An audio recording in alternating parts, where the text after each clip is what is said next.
ಕಾರಣಾಂತರಗಳಿಂದ ರಾಜಕೀಯ ದುರುದ್ದೇಶದಿಂದ ಏನೋ ಒಂದು ಷಡ್ಯಂತ್ರ ಹೂಡಿ ಜೈಲಿಗೆ ಕಳಿಸಿದ್ರು. ಜೈಲಿಗೆ ಕಳಿಸಂತ ಸಂದರ್ಭದಲ್ಲಿ ಇನ್ನೇನು ಮುಗೀತು, ರಾಜೀವ್ ಗೌಡ್ರ ಜೊತೆಲಿ ಯಾರು ಬೈಕ್ ಈಚೆ ಬರಲ್ಲ ಇನ್ನ ಅನ್ನೋ ತರ ತಿಳ್ಕೊಂಡಿದ್ರು. ರಾಜೀವ್ ಗೌಡ್ರ ಜೊತೆಲಿ ಯಾರು ಕೂಡ ಮನಸ್ಪೂರ್ವಕವಾಗಿ ಇಲ್ವೇನೋ ಅನ್ನೋ ತರ ತಿಳ್ಕೊಂಡಿದ್ರು. ಅವತ್ತು ರಾಜೀವ್ ಗೌಡ್ರ ಕಾರ್ಯಕರ್ತರೇನೋ, ಮುಖಂಡರುಗಳೇನೋ, ಅಭಿಮಾನಿಗಳೇನೋ ಅನ್ನೋದನ್ನ ರಾಜೀವ್ ಗೌಡ್ರು ಅರೆಸ್ಟ್ ಆಗಿ ಬಂದಿದ್ದಾರೆ, ರಾಜೀವ್ ಗೌಡ್ರನ್ನ ಅರೆಸ್ಟ್ ಮಾಡ್ಕೊಂಡು ಕರ್ಕೊಂಡ್ ಬಂದಿದ್ದಾರೆ ಅಂತಂದಾಗ ಅವತ್ತು ಕೋರ್ಟ್ ಹತ್ರ ಎಲ್ಲ ಸಾವಿರಾರು ಸಂಖ್ಯೆಯಲ್ಲಿ ಎಲ್ಲ ಮನಸ್ಸು ನೊಂದು ಎಲ್ರೂ ಕೂಡ ಬಂದು ತಾವು ಎಲ್ರೂ ಕೂಡ ಅವತ್ತು ನಿಂತು ರಕ್ಷಣೆ ನೀವು ಕೊಟ್ಟಿದ್ದೀರಿ. ನಮ್ಮ ಉಸಿರಿರೋ ತನಕ ಹೇಳ್ತಿದ್ದೀನಿ, ನೀವು ಮಾಡಿರುವಂತ ಒಂದು ಅವತ್ತು ಏನಿದೆ ತ್ಯಾಗ, ಅವತ್ತು ಏನ್ ನೀವು ನನ್ನ ಸಪೋರ್ಟ್ ಆಗಿ ನಿಂತಿದ್ದೀರಿ. ನಾನು ನನ್ನ ಮಕ್ಕಳ ಕಾಲಕ್ಕೂ ಕೂಡ ಆ ಒಂದು ಇದನ್ನ ತಮ್ಮಲ್ಲಿ ಎಲ್ರಿಗೂ ಹೇಳ್ತಿದ್ದೀನಿ, ಆ ಒಂದು ಕೃತಜ್ಞತೆನ ಉಳಿಸ್ಕೊಳ್ತೀನಿ ಅನ್ನೋ ಮಾತನ್ನ ಹೇಳ್ತಿದ್ದೀನಿ. ಇವತ್ತು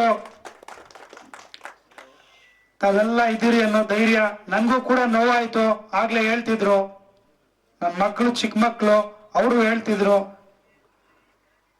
ಆಗ್ಲೇ ವೆಂಕಟೇಶ್ ಅಣ್ಣ ಹೇಳ್ತಾ ಇದ್ರು ವಿಚಾರಣ, ಇಲ್ಲಿ ಬೇಲ್ ಆಗ್ಲಿಲ್ಲ, ಷಡ್ಯಂತ್ರ ಹೂಡಿ ಏನೋ ಇಲ್ದೇ ಇರುವಂತದನ್ನ ಅದು ನಾನ್ ಬೇಲೆಬಲ್ ಅಫೆನ್ಸ್ ಆದ್ರೂ ನಾನ್ ಬೇಲೆಬಲ್ ಅಫೆನ್ಸ್ ಅಂತ ಮಾಡಿದ್ರು, ಬೇಲೆಬಲ್ ಅಫೆನ್ಸ್ ಆದ್ರೂ ಕೂಡ ಅದನ್ನ ಬೇಲ್ ಆಗ್ಲಿಲ್ಲ ಅಂತಂದಾಗ ನಮ್ಮ ಮಕ್ಕಳು ಎಷ್ಟು ನೋವು ತಿಂದ್ರು ಅನ್ನೋದನ್ನ ಅವ್ರು ಹೇಳ್ಕೊಂಡು ಪಾಪ ಕೇಳ್ತಿದ್ರು.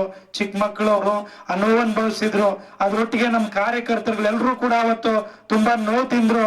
ಅದ್ರ ಒಟ್ಟಾಗಿ ಇವತ್ತು ನಮ್ಮ ತಾಲೂಕಿನಾದ್ಯಂತ ಎಲ್ಲ ತಾಯಂದರು ಕೂಡ ಕೇಳ್ತಿದ್ರು ಅಂತ ಹೇಳ್ತಿದ್ರು. ಬಂದ್ ತುಂಬಾ ಸಂತೋಷ ಆಗ್ತಾ ಇತ್ತು.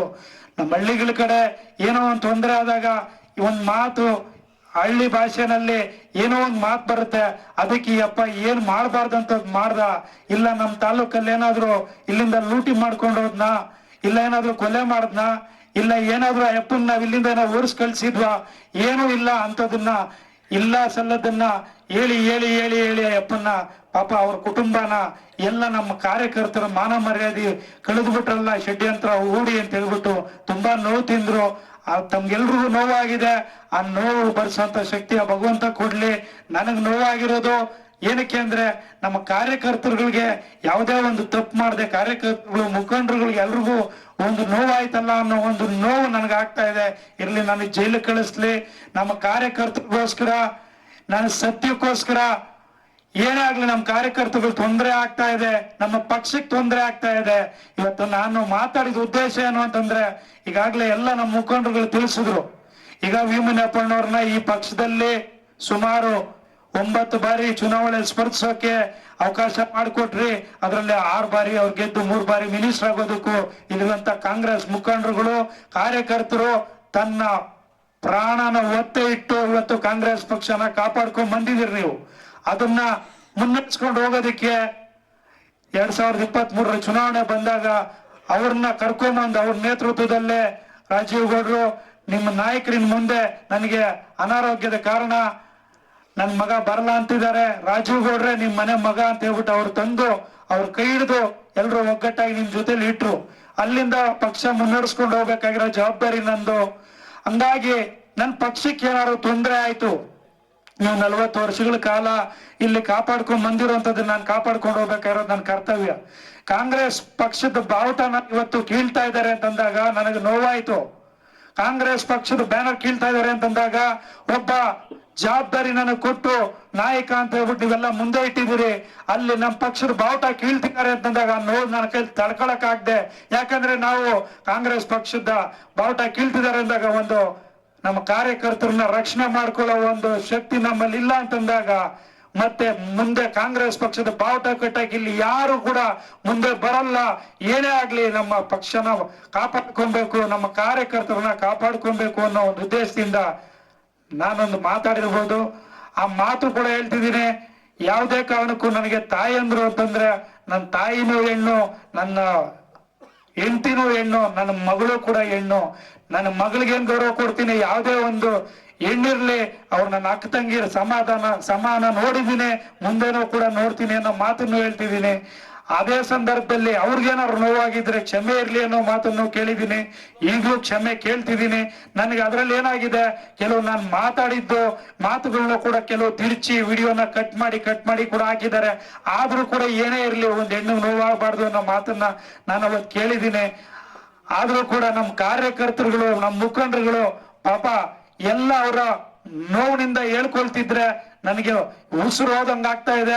ಆದ್ರೂ ಕೂಡ ನನ್ನಿಂದ ನಿಮ್ಗೆಲ್ಲ ಏನಾದ್ರು ನೋವಾಗಿದ್ರೆ ಮೊದಲನೇದಾಗಿ ನಮ್ಗೆಲ್ಲ ಕಾರ್ಯಕರ್ತರು ಮುಖಂಡರುಗಳಿಗೆ ನನಗೆ ಕ್ಷಮೆ ಕೇಳೋದಕ್ಕೆ ಇಷ್ಟಪಡ್ತೀನಿ.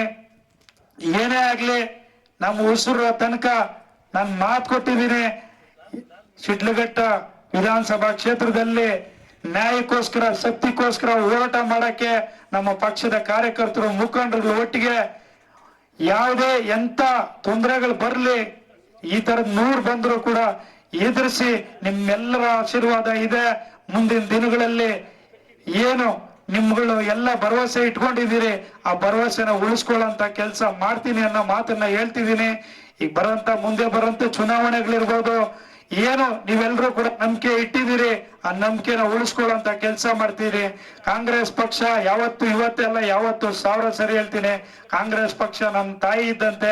ಆ ಪಕ್ಷನ ಮುನ್ನಡೆಸ್ಕೊಂಡು ಹೋಗೋದಿಕ್ಕೆ ಏನೆಲ್ಲ ನಾನು ಮಾಡ್ಬೇಕು ಆ ಕೆಲಸ ಮಾಡ್ತಿದ್ದೀನಿ. ಮುಂಬರುವಂತ ಯಾವ ಗ್ರಾಮ ಪಂಚಾಯತಿ ಚುನಾವಣೆಗಳಿರ್ಬೋದು, ಜಿಲ್ಲಾ ಪಂಚಾಯತ್, ತಾಲೂಕ್ ಪಂಚಾಯತ್ ಚುನಾವಣೆಗಳಿರ್ಬೋದು, ಅವೆಲ್ಲ ನೀವೆಲ್ಲ ಏನು ನಂಬಿಕೆ ಇಟ್ಟಿದ್ದೀರಿ ನನ್ನ ಮೇಲೆ, ಅದನ್ನ ಇನ್ನೂ ಹೆಚ್ಚಿನ ಒಂದು ಜವಾಬ್ದಾರಿಯಲ್ಲಿ ನಿರ್ವಹಿಸ್ತೀನಿ ಅನ್ನೋ ಮಾತನ್ನು ಹೇಳ್ತಾ ಇದ್ದೀನಿ. ಏನೇ ಆಗ್ಲಿ ನಾನು ಉಸಿರು ತನಕ ಬದುಕಿದ್ರು ಇಲ್ಲೇ, ಸತ್ರು ಇಲ್ಲೇ, ನಾನು ಶಿಡ್ಲಘಟ್ಟ ವಿಧಾನಸಭಾ ಕ್ಷೇತ್ರದಲ್ಲಿ ಇದ್ದೇ ಇರ್ತೀನಿ. ಇಲ್ಲಿ ನಿಮ್ಮ ಒಂದು ಮನೆ ಮಗನಾಗಿ ಉಳ್ಕೊಳ್ತೀನಿ. ಇರ್ಲಿ 1000 ಷಡ್ಯಂತ್ರಗಳು ನಮ್ಮ ವಿರೋಧಿಗಳು ರೂಪಿಸ್ಲಿ, ಅದಕ್ಕೆ ಯಾವುದೇ ಕಾರಣಕ್ಕೂ ಎದುರೋದಿಲ್ಲ. ನಿಮ್ಮೆಲ್ಲರ ಒಂದು ಆಶೀರ್ವಾದ ಇದೆ, ತಾಯಿಯಂದರ ಆಶೀರ್ವಾದ ಇದೆ, ಆ ಭಗವಂತನ ಆಶೀರ್ವಾದ ಇದೆ. ಏನೇ ನಡೆದಿರ್ಲಿ ಆ ನೋವುಗಳನ್ನ ಸಹಿಸ್ಕೊಳ್ಳೋಣ. ಮುಂದೆ ದೇವರಿದ್ದಾನೆ, ಟೈಮ್ ಬರುತ್ತೆ. ಟೈಮ್ ಬಂದಾಗ ನೀವು ಕಾರ್ಯಕರ್ತರು ಮುಖಂಡರುಗಳಿದ್ದೀರಿ, ನೀವು ತೀರ್ಮಾನ ಮಾಡ್ತೀರಿ. ಯಾರು ಷಡ್ಯಂತ್ರ ರೂಪಿಸಿ ಇಲ್ಲ ಸಲ್ಲದ ಆರೋಪಗಳನ್ನ ಒಡ್ಡಿ ಯಾರು ನಮ್ಗೆ ಇವತ್ತು ಇಷ್ಟು ನೋವುಗಳನ್ನ ಕೊಟ್ಟಿದ್ದಾರೆ, ಆ ನೋವುಗಳನ್ನ ಭಗವಂತ ಅವ್ರಿಗೆ ಮುಂದೆ ಆ ಭಗವಂತನೇ ತೀರ್ಮಾನ ಮಾಡ್ತಾನೆ. ನಮ್ಮ ಮುಖಂಡರುಗಳು, ಕಾರ್ಯಕರ್ತರು ತೀರ್ಮಾನ ನೀವು ಮಾಡ್ತೀರಿ. ನೀವುಗಳು ನಾವು ಎಲ್ಲ ತಿಂದಿರೋಂತ ನೋವನ್ನ, ಅವ್ರನ್ನ ಯಾರು ನಮ್ಗೆ ಅದನ್ನ ಮಾಡಿದ್ರು ಅವ್ರು ತಿನ್ನೋಂಗೆ ಭಗವಂತ ಮಾಡ್ತಾನೆ ಅನ್ನೋ ಮಾತನ್ನು ಹೇಳ್ತಾ, ಇವತ್ತು ನನಗೆ ಶಕ್ತಿ ಕುಂದಿ ಏನೋ ಒಂದು ನೋವಾಗಿತ್ತು. ಇರ್ಲಿ, ಇವತ್ತು ನಾನು ಈ ಶಿಡ್ಲಘಟ್ಟ ವಿಧಾನಸಭಾ ಕ್ಷೇತ್ರದಲ್ಲಿ ಕಾಂಗ್ರೆಸ್ ಪಕ್ಷದಲ್ಲಿ ಇವತ್ತು ಮುನಿಯಪ್ಪನವ್ರನ್ನ ಸುಮಾರು ಇವತ್ತು ಹೇಳ್ತೀವಿ 45 ವರ್ಷಗಳ ಕಾಲ ಒಂದು ಸಣ್ಣ ರೈತಾಪಿ ವರ್ಗದಲ್ಲಿದ್ದಂತ ಒಂದು ಸಣ್ಣ ರೈತರ ಕುಟುಂಬದಲ್ಲಿದ್ದಂತ ಮಗನ್ನ ಇವತ್ತು ಇಡೀ ರಾಜ್ಯದಲ್ಲಿ ನೋಡಂಗ್ ಮಾಡಿ ಇವತ್ತು ಅವ್ರನ್ನ ಒಂದು ಒಳ್ಳೆ ಮಟ್ಟಕ್ಕೆ, ಒಳ್ಳೆ ಆರ್ಥಿಕವಾಗಿ ಸದೃಢವಾಗಿ ಇವತ್ತು ನೀವು ಮಾಡಿದ್ದೀರಿ. ಅದನ್ನ ಖಂಡಿತವಾಗಿ ಎಲ್ಲರೂ ಕೂಡ ಕಾಂಗ್ರೆಸ್ ಪಕ್ಷದ ಕೊಡುಗೆ ಅಂತಾನೆ ಹೇಳಕ್ ಇಷ್ಟಪಡ್ತೀನಿ.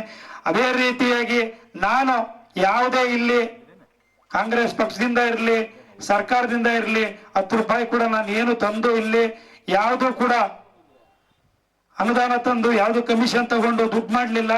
ಇಲ್ಲ ಯಾವ್ದು ಅದನ್ನ ನಾನು ಆ ಕಮಿಷನ್ ದುಡ್ಡಲ್ಲಿ ಹಗರಣ ಮಾಡಿ ಜೈಲಿಗೆ ಹೋಗ್ಲಿಲ್ಲ. ಇವತ್ತು ಯಾವ್ದೋ ಒಂದು ಕೊಲೆ ಮಾಡಿ ಜೈಲಿಗೆ ಹೋಗ್ಲಿಲ್ಲ.